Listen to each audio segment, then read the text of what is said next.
right, we're looking back on this year in a series of special interviews, and let's take a look at this one. Economist Iraj Abedian saying that it's been a year of spectacular failures by large South African corporations.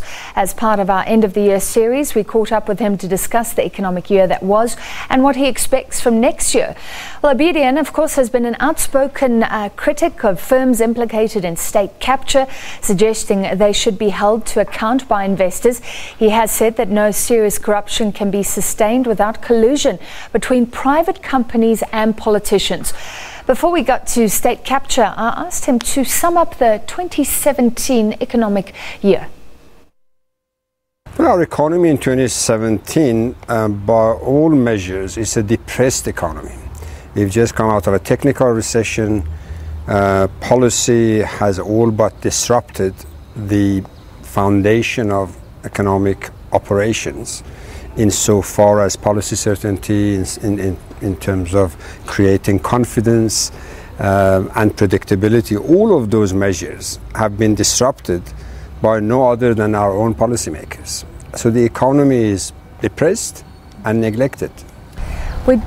Is state capture a good phrase to maybe encapsulate what's wrong? Because it affects growth, it affects policy, I guess, if the people who should be making the right decisions are distracted. I think state capture is the biggest symptom of the problem. The problem is much deeper and in fact much wider.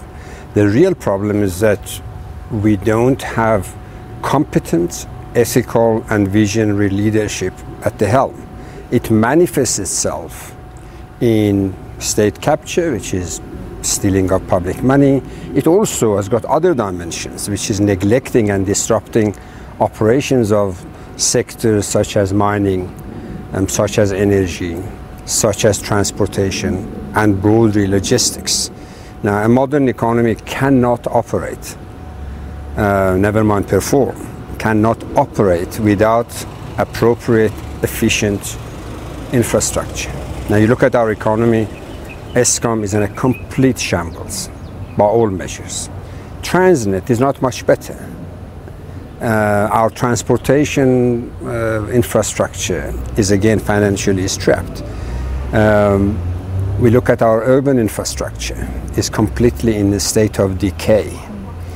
That is where PRASA and other players come in. You look at our energy policy, is all but confused, and so it goes. So that's the state in which the economy finds itself. Again, none of it is anything but lack of policy coordination and lack of skills and competency in leading a modern economy. Could it all turn around if those leaders arise somehow? The reality is you can destroy something with poor leadership in a short space of time. No matter who comes into power, it takes years to reconstruct it. For example, Eskom, you can devastate its financial viability in a matter of 2-3 years by stealing volumes out of the balance sheet and out of cash, but try to re-establish Eskom to be a financially viable, rated agency, it will take 7 to 10 years. The same applies to our urban infrastructure. You can decay it, you can destroy it through neglect or incompetence and or abuse of its resources in a relatively short space of time. Try to rebuild it. Sometimes it takes 10 years and longer. So we must be very practical that unless we get competent and clean ethical leadership, with that we'll need another decade to reverse the damage or to make up for the damage that unethical and incompetent leadership has left behind. Wouldn't you say it could have been much worse, given the fact that we entered recession, but we came out of it? There were downgrades, but the rand has been pretty resilient. For some reason, investors are still interested in South Africa. In a sense, have we gotten off lightly? Not really, I don't agree with that. Because today the rand is half the value that it has. So in real terms, South Africa Inc., rich and poor and middle class, has lost half of its revenue, half of its wealth in real terms. Over what time period? Since 2009. So 2009, the rand was 7 to the dollar. Today is 14 to the dollar, 13.75 to the dollar. So we've lost half of it because of our own mistakes. This concept that global recession happened in 2009, 2010, between 2002 and 2012 is history. Those days were the time that because of World Cup 2010 and because of the legacy, because of robust fiscal situation, we didn't go to recession. So we mustn't bring in this excuse that global situation. Not at all. The global economy is doing, on average, now better than its long-term growth, well above 3%. What are we doing? We are into technical recession. We are in growing, hoping to grow 0.5%, and we are in a fiscal straitjacket. So I don't think we should deny the fact or bring in irrelevant factors, which is no more than excuses, that global situation caused this. Our situation is all homegrown, is out of poor leadership of the economy. The markets are hitting record highs this year. Does that just show the disconnect between the market and the real economy? There's absolutely no link anymore. It is not a South African phenomenon, it's a global phenomenon. In the United States, you have an incompetent, unethical leadership like Trump.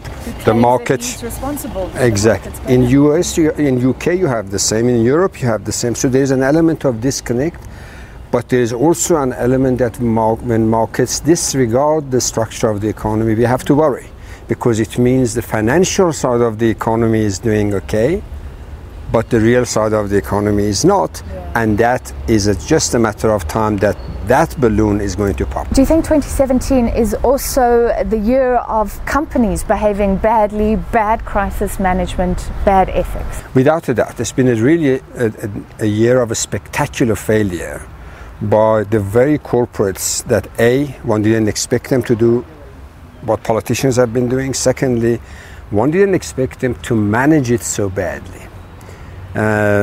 Yes, we've had a string of them, no other than auditors, KPMG, no other than McKinsey's, Trillion, CPS, now Naspers, tomorrow we don't know who. And these are all private sector, so-called clean corporates, effective, efficient operations. It is a disaster. And it is really an indictment on these individuals who I believe should man up, should step out and acknowledge that they have caused damage to the country. And don't throw stones at the politicians if you as a corporation are not doing the right thing.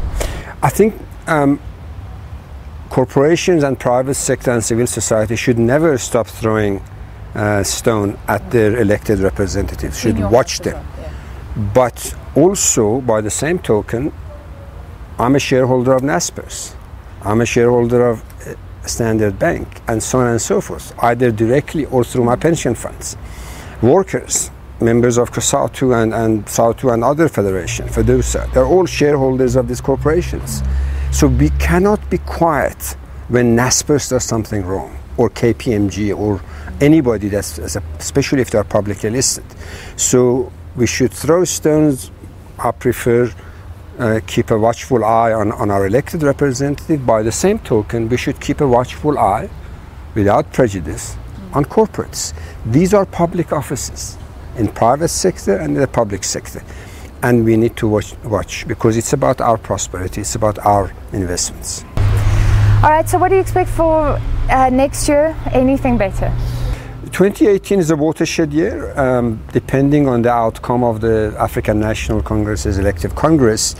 If we get a leadership coming to be seen, to be expected to take charge of the country, and that leadership has got credibility on two fronts. One is ethically clean, or at least not suspect.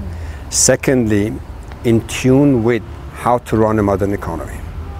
If we get that, it will be, in my view, the bottom of the curve. We will start crawling up. Remember, we're coming from... And do we have a candidate? Well, at the moment, it looks as if Mr. Ramaphosa is the candidate that the market seem to believe that is ethically correct and also capable of connecting with the modern economy.